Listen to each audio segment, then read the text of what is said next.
한번 책을 읽어보려고 하는데요. 굉장히 유명하기도 한 토드 로즈의 평균의 종말이라는 책입니다. 이 책은 작년에 아이들이랑 수업할 때도 제가 소개해줬던, 초등학교 5학년 친구들한테 소개해줬던 책이기도 한데, 우리가 아직도 학교라는 공간 안에서 사실은 가장 간단하고 또 가장 명쾌한 것이 점수 내기를 통해 아이들을 열로 세우고, 그리고 그것을 통해 서로의 승부욕을 자극하고 이제 경쟁 욕구를 자극하게 되잖아요. 그 안에서 저 어릴 때만 해도 평균이라는 단어가 굉장히 많이 화두였고, 그래서 우리가 국수, 사과, 영 이렇게 주지 과목들의 평균 점수가 얼마냐에 따라서 내가 이번 중간고사 또는 기말고사 시험을 만족도 있게 쳤다라는 좀 그 기준을 보았던 것 같은데, 이 평균이라는 것을 우리가 생각해보면 사실 학교 현장에서 필요한 부분도 있다고 분명히 저는 생각을 하지만, 이 평균이라는 것에 속아있는 함정도 분명히 존재를 한다고 생각해요. 근데 그것을 조금 시간은 지났으나 이 책에서 잘 짚어주고 있다고 생각을 하고, 그러면 우리가 생각하는 교육의 방향성은 어떻게 나아가야 되는 것인가? 그러면 평균이라는 게 없으면 아이들의 기준점이나 또 아이들이 성취해야 될 목표의 수준은 어떻게 잡아야 될 것인가? 그런 부분에 대해서는 조금 고민해 볼 바가 있다.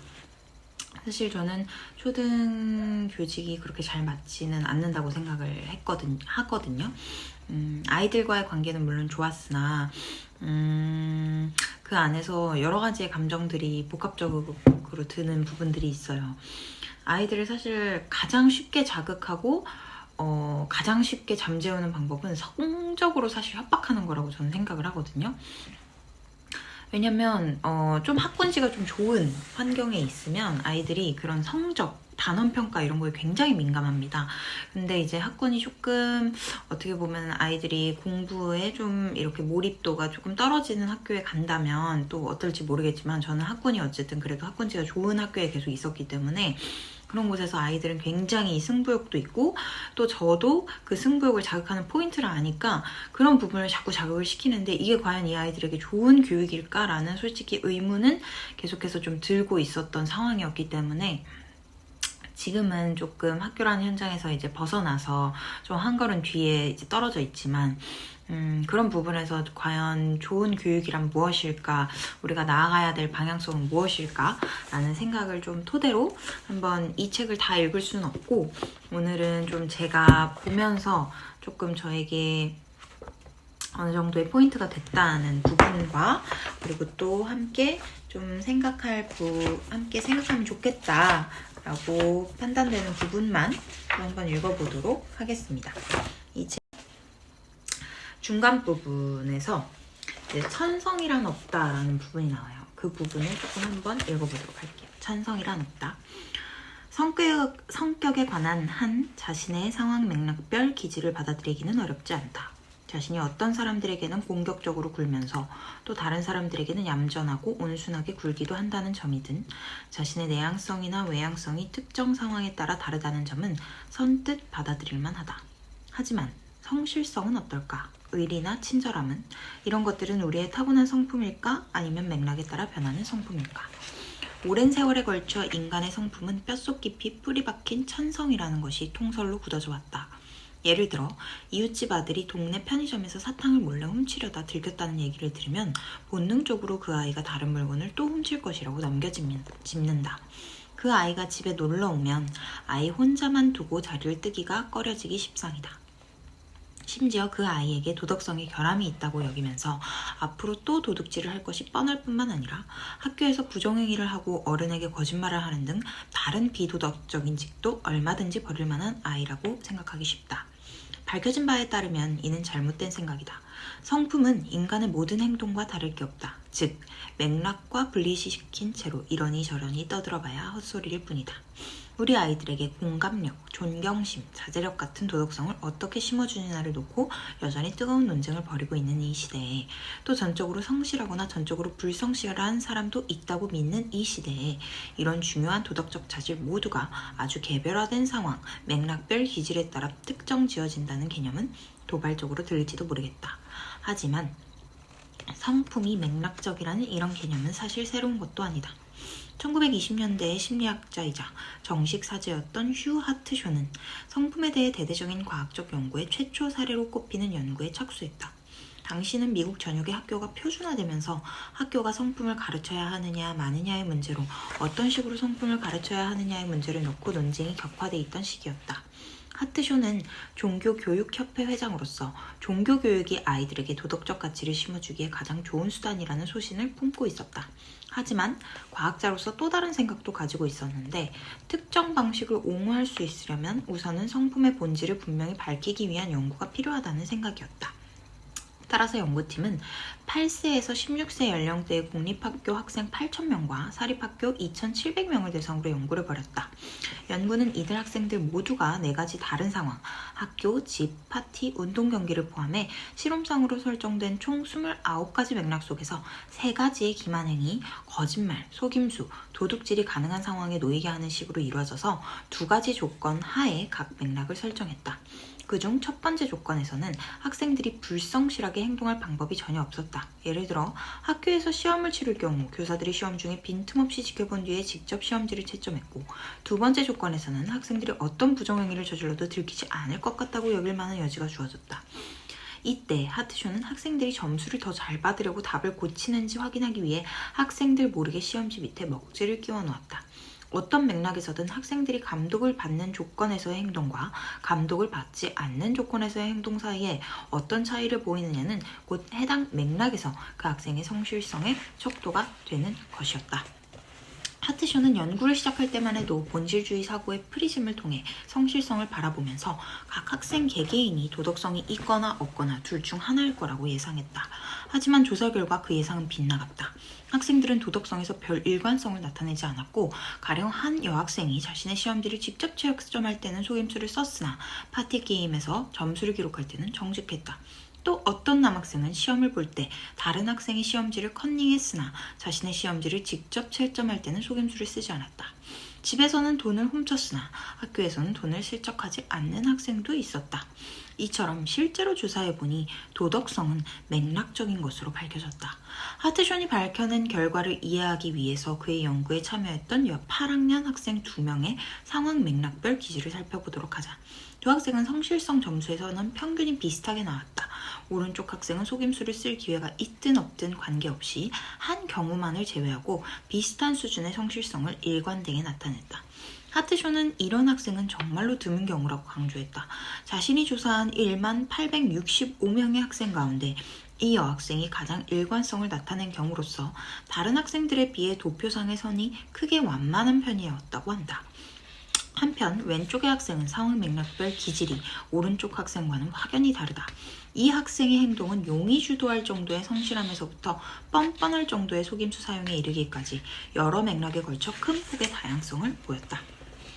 하지만 본질주의적 관점에서 성품을 판단한다면 이 두 학생은 서로 차이가 없다는 결론에 이르게 된다. 즉, 성실성이 평균적으로는 똑같은 것으로 나타난다. 하지만 맥락의 원칙에서 바라보면 이런 관점이 각 학생의 개개인성을 무시함으로써 오류를 범하고 있음이 드러난다. 그때나 지금이나 분위기는 별로 달라지지 않아서 현재도 부모들과 교사들은 여전히 도덕성은 개인적 특성이며 상황에 따라 좌우되는 것이 아니라고 믿고 싶어 한다. 자제력이 아이들의 성공적인 삶을 위한 핵심이라고 주장해 부모들을 솔깃하게 만드는 연구와 책들이 쏟아져 나오고 있기도 하다. 그 중에서 자제력의 중요성을 옹호할 때 특히 자주 인용되는 한 연구는 우리 세대의 가장 유명한 마시멜로 연구다. 결국 지금 이 맥락에서는 제가 방금 말했던 상황 맥락이라는 게 중요하다는 게 요점인 것 같고, 천성이란 없다라는 것 같은데, 교육에 종사해보면서 아이들의 기질은 모두 다 다르고 천성이라고 하기에는 뭐하지만 분명히 근데 그런 부분은 있었던 것 같아요. 1년이라는 시간 동안 이 아동을 분석해 봤을 때 처음 봤던 이미지나 뭔가 숙제를 해오는 거나 이런 성실성이 생각보다는 뭔가 불성실했던 친구도 있고, 또는 막 엄청 까불까불하고 막 되게 안 할 것 같은데 그 부분에서는 또 되게 성실한 친구도 있고, 그러니까 그런 부분에서는 저는 어느 정도의 기질이나 성향은 있다고 생각을 하거든요. 그런데 이제 그런 것 같아요. 뭐 도덕성 자체라는 거를 이 아이는 착한 아이고 이 아이는 나쁜 아이다 이렇게 여기서는 단정 짓는 것이 이제는 그거에 대한 위험 요소를 꼽은 맥락이지 않을까라는 좀 생각이 좀 듭니다. 그럼 조금 더 뒤로 가서 결국 이 책의 핵심 요지 부분을 조금 봐보도록 할게요. 뒤쪽 부분에 이제 평등한 기회와 평등한 맞춤이라는 파트를 읽어보도록 하겠습니다. 맞춤이 기회를 만든다. 환경이 자신의 개개인성과 잘 맞지 않으면 그 환경이 조종석이든 교실이든 전망 좋은 고급 사무실이든 간에 자신의 진정한 재능을 펼칠 만한 기회를 제대로 얻지 못한다. 다시 말해서 만인에게 평등한 기회를 원한다면, 우리 각자가 잠재력을 한껏 펼칠 기회를 똑같이 누리는 사회를 원한다면 직장, 교육, 사회 조직이 개개인성에 관심을 가져야 한다는 얘기다. 기회 균등을 대하는 일반적인 생각은 이와는 다르다. 평균의 시대 동안 우리는 기회 균등을 평등한 접근권, 즉 모든 사람이 똑같은 경험을 접하게 하는 것으로 규정해왔다. 물론 평등한 접근권은 족벌주의, 연고주의, 인종주의, 여성 혐오, 계급주의 같은 더 구시대의 논리보다는 확실히 더 낫기는 하다.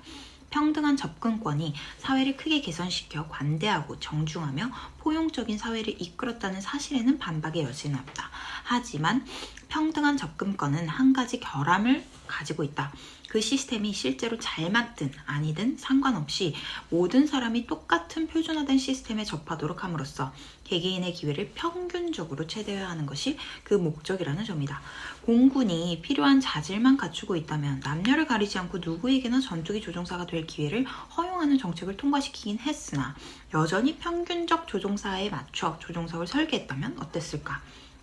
공군은 킴 캠벨을 받아들이지 않았을 것이다. 그것도 그녀에게 1류급 조종사가 될 재능이 부족하다는 이유에서가 아니라 평균적 조종석에 체형이 맞지 않는다는 이유를 들어서 말이다. 이것을 평등한 기회라고 주장하기는 힘들다. 평등한 접근권은 평등주의적 문제에 대한 평균주의적 해법이다. 수세대에 걸쳐 사람들은 성, 인종, 종교, 성적 성향, 사회경제적 계층을 이유로 차별을 당해왔다. 그동안 이런 차별에 대해 보여온 우리의 반응은 기회 균등의 정도를 평균적으로 균형 잡으려는 노력이었다. 한 그룹의 평균적인 사람이 교육적, 직업적, 법적, 의료적 대우에서 다른 그룹의 평균적 사람과 비교해 다른 접근권을 가지게 될 경우 평균주의 사고에서는 그 평균적인 두 사람을 가능한 한 비슷해지게 만들려 노력해야 공정한 처사라고 간주한다. 이는 평균의 시대에서는 적절한 방식이었고 표준화된 세계에서는 그런 방식이 불공정을 다루는 가능한 최선책이었기 때문이다. 하지만 이제 우리는 평균적인 사람 따위는 없다는 사실을 잘 알며 기회의 평등한 접근권이라는 방식의 결함이 있다는 사실도 알고 있다. 평균적인 사람 같은 것이 없다면 평균적으로 평등한 기회라는 것도 있을 수는 없다. 평등한 맞춤만이 평등한 기회의 밑거름이 된다. 평등한 맞춤이 색다른 생각처럼 들릴 테지만 궁극적으로 따져보면 에이브리엄 링컨이 밝혔던 기회에 대한 관점과 똑같다. 링컨은 정치의 주된 목적은 인간의 처우를 향상시키는 것, 즉 모든 이의 어깨를 짓누르는 인위적인 짐을 내려주고 모든 이가 가치 있는 이상을 추구하도록 길을 닦아주며 모든 이가 인생이라는 경주에서 자유로운 출발과 공정한 기회를 누리게 해주는 것이라고 밝힌 바 있다. 평등한 맞춤은 우리의 조직들이 우리의 소중한 가치와 보다 밀접히 조율되도록 이끌어줄 이상이다. 또한 우리 각자에게 최고의 자신으로 도약하고 자신이 생각하는 대로의 훌륭한 삶을 추구하도록 그 기회의 문을 열어준다. 평등의 맞춤의 실행으로 기회균등에 가장 폭넓고 직접적인 영향을 끼칠 만한 조직을 찾아본다면 가장 먼저 공교육을 꼽을 수 있다. 오늘날 교육에서의 화두가 개인 맞춤 학습이라는 사실에도 아랑곳 없이 또 수많은 조직들이 시스템을 변화시키려 노력하고 있는 이 와중에도 전통적 교육 시스템은 여전히 변화가 없다. 아직도 거의 모든 것이 학생들에게 표준화된 똑같은 체험을 강요하도록 짜여있다. 먼저 교재만 해도 적정 연령에 맞도록 기획되고 있다. 특정 연령의 평균적인 학생을 대상으로 제작되고 있다는 얘기다. 수많은 평가들은 연령이나 학년을 기준으로 하고 있다. 즉 해당 연령이나 학년의 평균적 학생을 중심으로 구성되고 있다. 여전히 학생들이 학습할 내용만이 아니라 그 내용을 학습하는 방법, 시기, 속도, 순서에 대해서까지 정해놓은 커리큘럼을 강요하고 있다. 한마디로 말해 아무리 부인한다 해도 전통적인 공교육 시스템은 개개인성의 원칙에서 벗어나 있다. 교육에 평등한 맞춤을 도입하려고 하려면 어떤 방법이 있을까? 그 방법을 생각하기란 쉽지 않을 테지만 그렇다고 어렵지도 않다. 먼저 교재를 평균적이기보다 특색 있게 짜야 한다. 그러니까 커리큘럼 구성이 학년이나 연령에 따라 고정되어 있기보다는 개인별 능력과 속도에 맞춰지도록 해야 한다. 또 교육적 평가가 단순히 학생들이 서로 비교해서 순위를 매기는 식이 아니라 개인별 학습과 진도를 평가하는 식으로 구성되어야 한다. 마지막으로 여러 교육 주체들의 실험을 장려하면서 그 성공과 실패를 서로 공유해 학생 주도의 자율 속도형 다경로 교육 체험을 실행시킬 만한 저비용에 확장 가능한 방법들을 찾아내서 채택할 수도 있다. 한편 평등한 맞춤의 원칙은 채용, 해고, 임금 등에 영향을 끼치는 직장 관련 사회 정책에도 적용시킬 수 있다. 우리 학교와 직장을 평균주의 시스템에 맞추는 대신 개인에 맞춰 재설계할 경우 갇혀있던 굴레에서 풀려날 인재들을 상상해보라. 그 결과는 여조종사 킴 캠벨의 사회, 즉 개개인의 우수성에 관심을 가져주는 그런 사회의 도래일 것이다.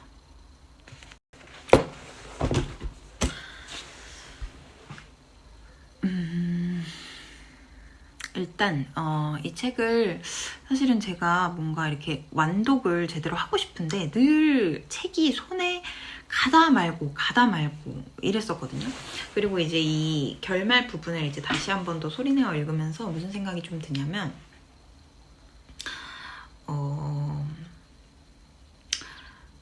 사실은 너무 머릿속으로는 맞는 얘기예요. 우리가 개개인의 맞춤형, 그래서 우리가 교육과정도 계속 바뀌는 게 맞춤형 교육, 그리고 학생들에게 1대1 피드백, 그러기 위해서 사실은 이제 스마트 패드를 다 이제 초등교육에도 도입을 원래 하려고 교육청에서는 시도를 했던 거고, 그거에 대해서 이제 학부모들의 반대가 워낙 강했었고, 그뿐만이 아니라 이제 학생들에게 1대1 피드백이 가능하도록 어쨌든 교육 격차를 줄이기 위해서 개개인의 맞춤형, 그리고 진로 교육, 수많은 사실은 이 평균의 종말을 기준점으로 이 책에 나와 있는 이 내용을 실현시키기 위해서 무수히 많은 노력을 하지만 왜 공교육의 현장에서는 이것이 현실적으로 불가능하냐 라는 것을 보았을 때, 저는 사실은 교직에 제가 몸담은 게 그렇게 막 원로 막 연차가 높으신 선생님들보다는 정말 부족하지만,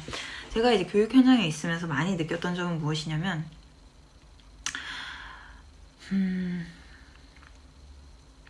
일단 첫째, 학부모가 문제입니다. 학부모들이 너무 문제예요. 일단 학부모님들도 학교에 있는 교육을 그렇게 신뢰하지 않습니다. 다 사교육으로 빠져있고, 현재는 뭐 다 학원, 과외 돌리고, 뭐 수학 같은 경우에는 아이들이 많이 가는 데가 이제 몇 군데 있어요. 그 레벨 테스트를 봐서. 그래서 막 아이들한테 뭐 이루고자 하는 소원을 쓰라고 하면 그 레벨 테스트에서 뭐 이렇게 100점을 맞는 거예요. 왜냐면 절대 100점을 맞을 수가 없대요. 그러니까 수준이 너무 막 초등학생인데 막 중고등학교 문제를 막 끼워 넣고, 근데 아이들에게 계속 그렇게 경쟁을 자극을 시키는 거예요. 근데 또 그 아이들이 수학 점수는 잘 받아 나오니까 엄마들도 이걸 포기할 수 없는 거죠. 제가 엄마라도 그럴 것 같아요. 거기에 막 들어가게 막. 그리고 또 아이들도 내가 잘하고 싶잖아요. 아이들한테 우러러 보이고 싶고 내가 좀 공부 좀 한다 싶으면 거기 가고 싶거든요. 그러니까 막 더 열심히 미친 듯이 하는 거예요. 근데 그런 게 또 한편으로는 또 되게 안타깝죠. 사실은 거기서 그렇게 100점을 맞는다고 해서 그 아이가 과연 나중에 행복할까? 뭐 조금 더 성공의 그 기준점에는 다른 친구들보다 도달할 수는 있다고 쳐도 저는 잘은 모르겠어요. 그게 그 아이가 과연 저는 정말 많은 경험을 하는 게 초등교육에서는 중요하다고 생각을 하거든요. 하지만 제가 오늘 본 기사에는 현재 이제 학교 내에서 축구나 야구도 이제 금지시키겠다라는 학교들이 여러 나오고 있어요. 그 이유가 축구하면서 남자애들 당연히 다치잖아요. 야구하면서도 다쳐요. 다치면 그러면 그게 누구 책임이냐? 이제 담임교사 책임인 거예요. 엄마 전화 오고 그러면 이제 그거를 뭐 학교 폭력이네 마네. 그래서 저도 이제 예전에 5학년 담임일 때 이제 방과 후 시간이었는데 아이들이 이제 운동장에서 축구를 하다가 다친 거예요. 근데 이제 다친 친구가 이제 머리를 뒤로 해서 이렇게 쾅 부딪혔는데 이제 남자 아이고 사춘기 아이들이니까 이제 그게 좀 자기가 아프다는 거를 이렇게 친구들 앞에서 아파 나 아파 막 이렇게 하는 게 자존심이 상했나 봐요. 그러니까 그 순간에는 그냥 팝 웃어버린 거예요. 그러니까 이제 이 친구도 넘어뜨린 친구도 이제 축구를 하다 보면 몸싸움이 있으니까 얘를 이렇게 넘어뜨리면서 미안해 뭐 괜찮아? 막 이렇게 얘기를 했는데 이제 이 친구가 괜찮다고 한 거죠. 그러니까 얘는 이제 맘 편하게 학원을 그냥 간 거예요. 학원을 갔는데 얘가 이제 그때부터 아프기 시작한 거예요. 이제 그리고 머리가 뒤로 꽝 부딪혔으니까 얼마나 아팠겠어요. 그러니까 이제 그때부터 이제 그냥 이렇게 이렇게 CCTV를 보니까 이제 되게 멍 때리고 거기서 그냥 한참을 좀 울더라고요. 근데 그 상태에서 이제 집을 간 거예요. 꾸역꾸역. 그러고 나서 엄마를 보자마자 막 우니까 이제 이 엄마가 완전 이제 멘붕이 와서 당연히 그 아이를 데리고 이제 병원을 가서 CT를 찍고 막 다 했는데 이제 소견은 뇌진탕이 나왔죠. 하지만 이제 CT상에서 아무런 문제가 없다. 근데 이제 이 엄마가 너무 화가 난 거예요. 그래서 바로 그날 저녁에 이제 퇴근이 지났음에도 불구하고 이제 저랑 연락을 계속하면서 이제 그 소위 좀 그 넘어뜨린 학생, 가해 학생이라고 표현을 할게요.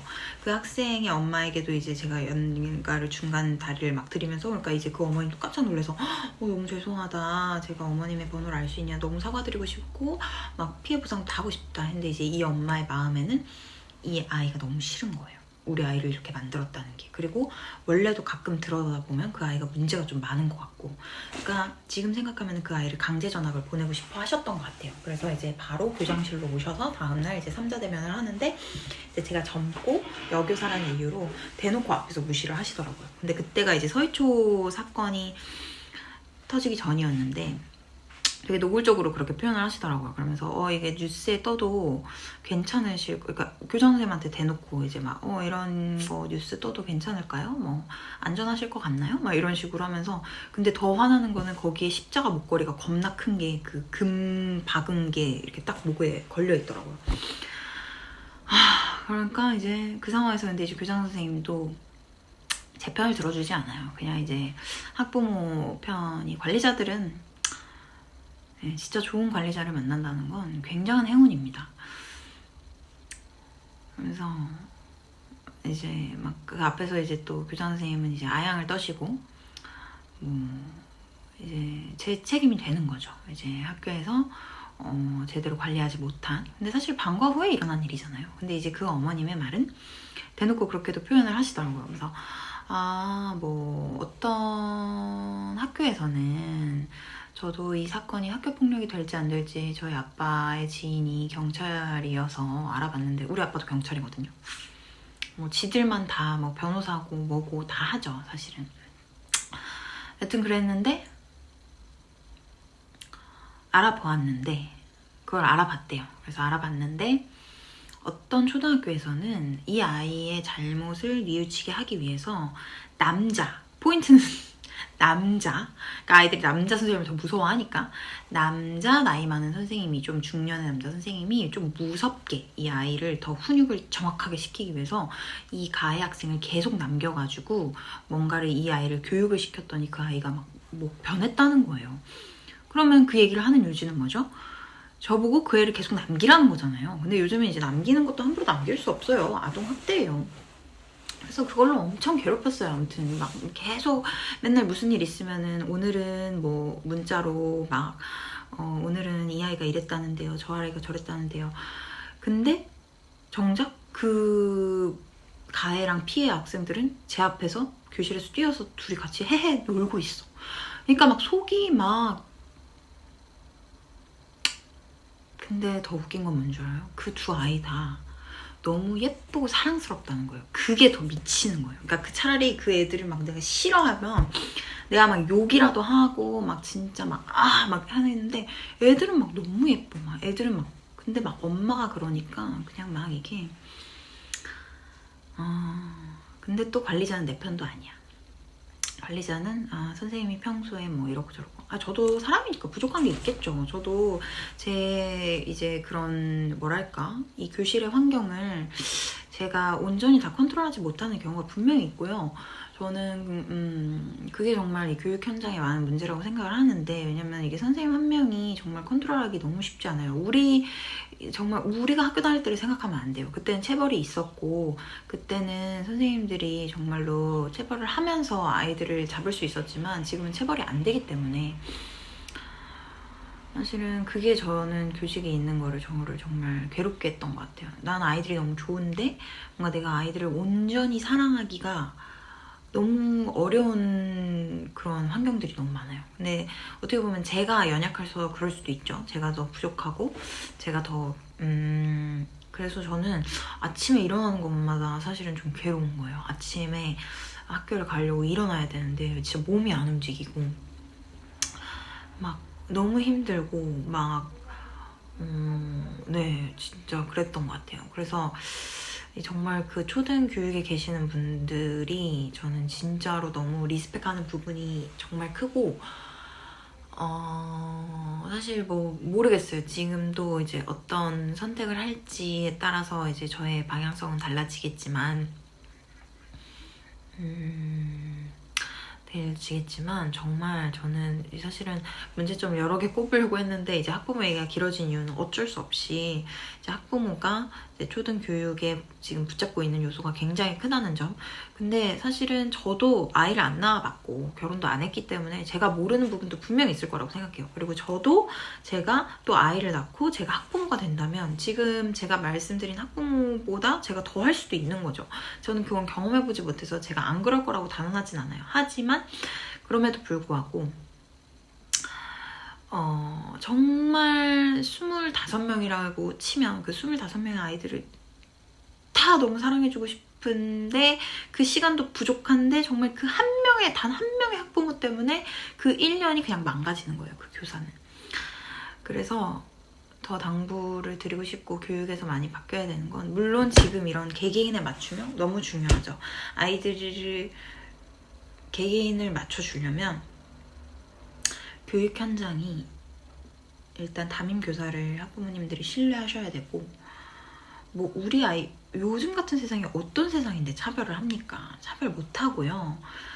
인간이니까 더 좋아하고 애정이 가는 친구는 있을 수 있지만 요즘 아이들이 얼마나 눈치가 빠른데 절대 티 못 냅니다. 그냥 내 마음 안에서 내 친구랑 술 한잔 하면서 이 친구 너무 예뻐 라고 얘기하는 거지 그거를 뭐 물론 내 무의식인데 이건 내 무의식까지 어떻게 우리가 AI도 아니에요. 그러면 AI 갖다 놓고 기계 갖다 놓고 수업해야죠. 어떻게 컨트롤해요? 내 표정까지. 당연히 내가 애정하는 애한테 조금 더 표정이나 이런 거에선 티가 날 수 있겠지만 절대 드러내놓고는 차별하지 않고요. 관리자들도 정말 많이 반성하셔야 됩니다. 본인들도 다 담임교사 했을 때 있고 솔직히 그때랑 지금은 차원이 달라요. 저는 관리자의 몫도 정말 학부모만큼은 크다고 생각합니다. 관리자가 정말 든든한 버팀목이 돼주면 그 학교의 교사들은 정말 행복하게 다닐 수 있어요. 그래서 그런 부분에 있어서는 좀 짚고 싶고 오늘 책을 읽다가 이렇게 저의 넋두리 아닌 넋두리를 했는데 여튼 모든 초등교사 선생님들을 응원하고 지지하고 리스펙하는 마음에서 오늘은 영상을 마무리하겠습니다.